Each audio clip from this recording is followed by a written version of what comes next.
Today on Head Shrink Inc., I answer a question from a flirty grandpa. Stay tuned.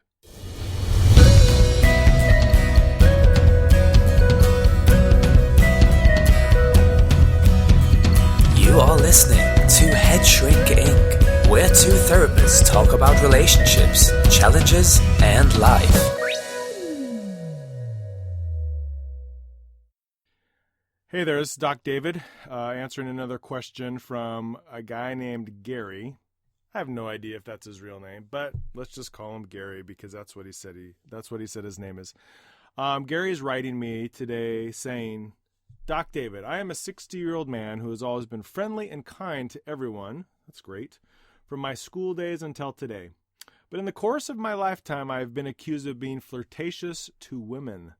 I guess I can see why this is the case, but my intentions 99% of the time are just to be friendly. I just recently had an encounter with a young lady whose attitude changed dramatically after speaking with her only a few times. She became rather cold and standoffish, and from past experience I surmised it may be that I'm coming across as too friendly, and I want to stress above all that I do not come on to young women.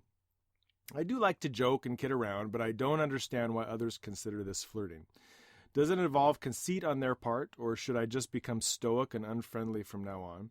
I admit I'm stumped about this. What are your thoughts? Thank you. All right. Well, Gary, I have a couple thoughts.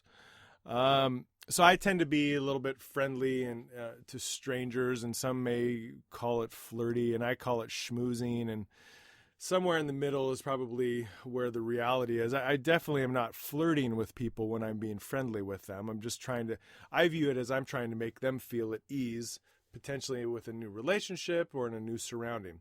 So I wonder if kind of what I'm thinking maybe is going on with you is like you went to two extremes.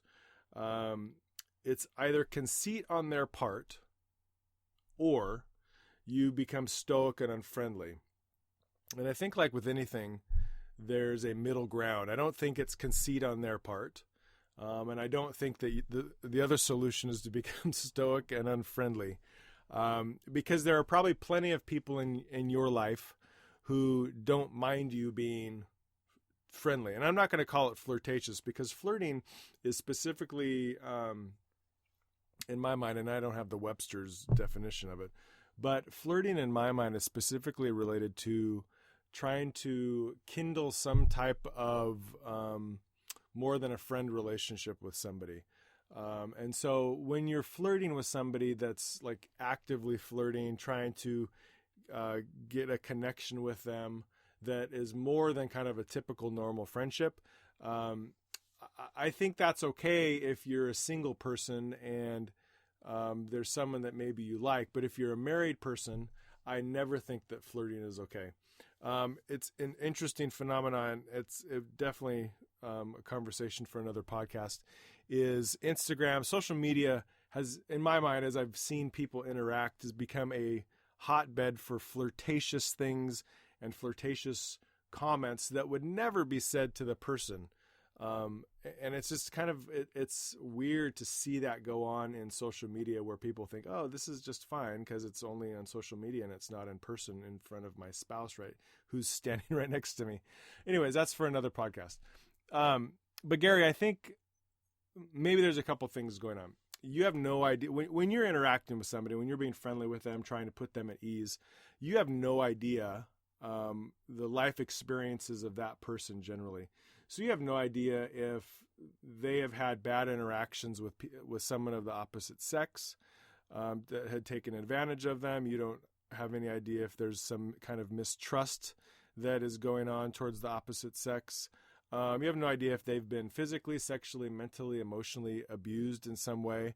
And so what you're doing unknowingly to them to be friendly and put them at ease and to let them know you're a good guy is potentially harmful. It brings up things from their past. It causes some triggers that create this kind of attitude in them. And so that's one thing that could be going on. Another thing that could be going on is, maybe you do come on too strong, too soon. I'm just going to believe that. I'm going to believe you when you say that, 99% of the time you're just wanting to be friendly. And I think that's great. But some people just don't want others to be friendly to them. Have you ever been on an airplane and you sit down next to somebody and your intention is, I'm not going to talk. I just want to chill and be relaxed and kind of fall asleep maybe, either on an airplane or a train. And inevitably you get sat next to somebody that wants to know your name. Where are you going? What kind of things are you doing? Where did you grow up? Et cetera, et cetera. And I've had that experience where I go in and I think I'm not going to talk. I just want to look out my window. I want to sleep. I want to kind of have my own space and my own bubble. And a person has sat down next to me that wants to chit chat and talk about the day and kind of the exciting thing that they're doing. And there have been times when, just to be polite, I will respond back, shortly, and I won't be rude, but I give off a vibe that I don't want to be talked to. And, that's probably not the best way to interact with the world, but I think too many people do that. But then also, on the other hand, too many people get friendly and don't catch clues when maybe they should.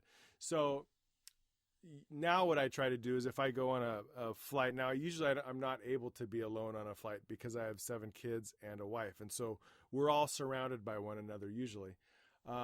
But I put earbuds in, and that's a good signal that if someone has earbuds in, they probably are not wanting to have a conversation.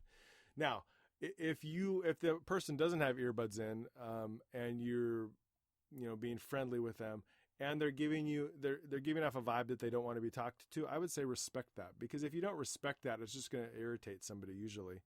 And perhaps that's what's going on with this person, is that they were trying to give off a vibe that they didn't want to have an interaction with you, and not just you, but people in general.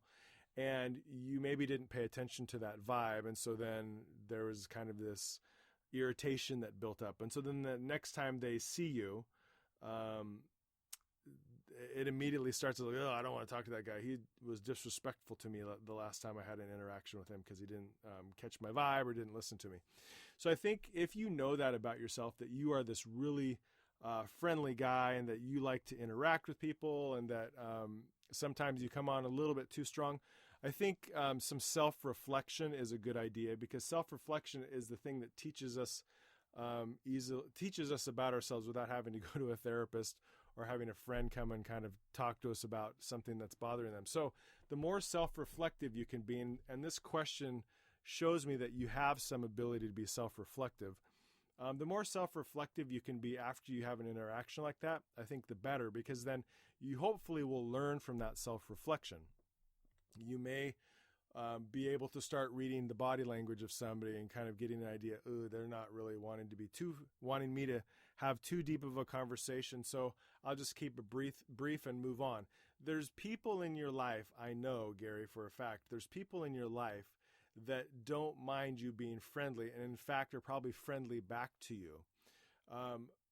One thing you could do is you could ask them to give you some instruction or some ideas on how to interact with people in a less intense way, because the way you describe it, it sounds like you can be pretty intense at times.